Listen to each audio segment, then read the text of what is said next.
ఇట్లా ఒక్కొక్కళ్ళు వచ్చి థమ్స్ పెడతా ఉన్నారనమాట. సుష్మానేమో బాబు, రితు ఏమో పాప, రమ్య ఇంకా మోక్షనేమో పాప. ఇట్లా అందరు కలిసి థమ్స్ వేసినారు. మెజారిటీ అయితే పింక్ వచ్చింది. చూద్దాం మరి ఎవరు పుడతారు.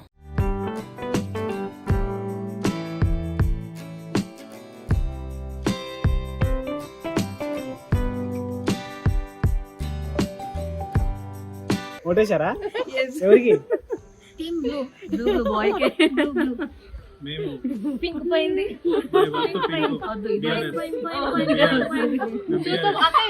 బావ ఇక్కడే కలర్ వెళ్ళిపోయింది. బావ మనం పోటీ పెట్టుకుందామా? నేను 5 లక్షలు పెట్టి బావతోని హాస్పిటల్ బిల్ కట్టకుండా ముందే మా బిల్ కట్టాలి. మీరు అందరికీ చూడండి, ఇప్పుడు బ్లూ టీమ్ చాలా గట్టిగా ప్రయత్నం చేసి దేవుళ్ళందరినీ పిలిచేయండి. మనకు 5 లక్షల రూపాయలు ట్రిప్ పోదాం మనం. వచ్చినప్పుడే నో టెంపుల్, ఓన్లీ చిల్ పార్టీకి పోతున్నాం. Okay, only girls.